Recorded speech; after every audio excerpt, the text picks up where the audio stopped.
بسم اللہ الرحمن الرحیم۔ دور حاضر میں ہمارے ایک میڈیا اسکالر نے میزان صفحہ 14 پر دین کے 26 احکام کا ذکر کیا ہے۔ ان 26 احکام میں مردوں کے لیے ختنہ کروانا، غیر ناوال کٹوانا، ناخن کٹوانا، ان سب چیزوں کا ذکر کیا اور ان سب چیزوں کے لیے جو معیار قائم کیا، ہم ان معیاروں کا ذکر کریں گے اور آپ کو بتائیں گے کہ ان خود قائم کردہ معیاروں کے اندر موصوف کی گفتگو میں کتنا تضاد اور تناقض پایا جاتا ہے۔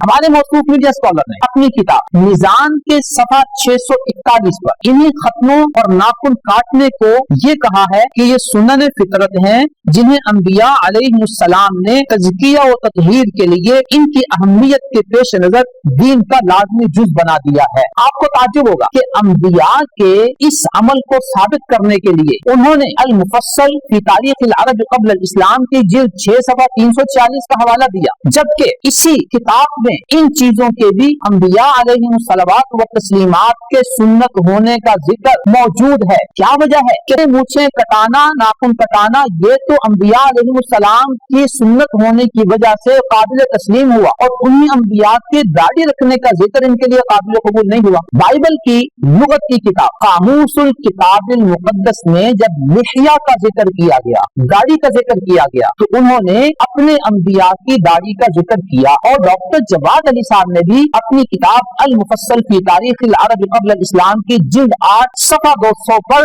انبیاء علیہ السلام کے لیے داڑھی کا ذکر کیا کہ ان کی داڑیاں تھیں۔ اسکندریہ مصر کی یونیورسٹی میں ایک کرسچین خاتون نے جن کا نام سلفانہ جارج ہے، ذکر سید المسیح والقدیسیین، حضرت عیسیٰ علیہ السلام اور ان کی مقدس شخصیات کی داڑھی کو موضوع بناتے ہوئے PhD کا ایک مقالہ تحریر کیا، جس میں انہوں نے ثابت کیا کہ ان انبیاء علیہ الصلوات و تسلیمات کی داڑیاں تھیں۔ نیز ہمارے موصوف میڈیا اسکالر بھی اپنی کتاب مقامات کے صفحہ 237 پر لکھتے ہیں نبی صلی اللہ علیہ وسلم نے بھی داڑھی رکھی ہوئی تھی، تو جب آپ نے ختنوں کو، ناخن کٹانے کو انبیاء علیہ الصلوات و تسلیمات کی سنت ہونے کی بنیاد پر قبول کیا، تو آپ ہی کے حوالوں کے مطابق انہی انبیاء علیہ الصلوات و تسلیمات نے داڑیاں بھی رکھی ہوئی تھی۔ تو داڑھی کا عمل جب آپ کے معیار پر پورا اترتا ہے تو کیا وجہ ہے ختنے اور ناخن کٹانا، مونچھیں پست کرنا یہ تو آپ کے نزدیک دین ہو گیا، لیکن انہی حوالہ جات میں جب داڑھی کا بھی ذکر آتا ہے انبیاء علیہ الصلوات و تسلیمات کے حوالے سے، ان کے تناظر سے، تو یہ دین آپ کے معیار پر پورا اترنے کے باوجود یہ دینی تعلیمات کیوں قرار نہیں دی گئی؟ ہمارے میڈیا اسکالر نے مردوں کے ختنہ کرانے اور ناخن کٹوانے، مونچھیں پست کرنے اور اس طرح کے اعمال کو انبیاء علیہ الصلوات و تسلیمات سے پہلے کے جو عرب تھے ان کی بنیاد پر سنت سمجھتے ہوئے قبول کیا اور یہ کہا کہ زمانہ بعثت سے پہلے بھی عرب بالعموم ان پر عمل پیرا تھے۔ ملاحظہ ہو میزان صفحہ 641۔ نیز انہوں نے اس بات کا ذکر ڈاکٹر جواد علی کی کتاب المفصل فی تاریخ العرب قبل الاسلام کی جلد سے صفحہ 346 کا ذکر کیا۔ تو آپ کو تعجب اور حیرت ہوگا کہ انہی ڈاکٹر جواد علی صاحب نے اپنی کتاب المفصل فی تاریخ العرب قبل الاسلام کی جلد 8 صفحہ 200 پر اس بات کا ذکر کیا ہے کہ زمانہ بعثت سے پہلے عربوں کے ہاں بھی داڑھی کا رواج تھا۔ تو یہ جب آپ نے چند چیزوں کے لیے زمانہ بعثت سے پہلے کے عربوں کے عمل کو بنیاد بنایا تو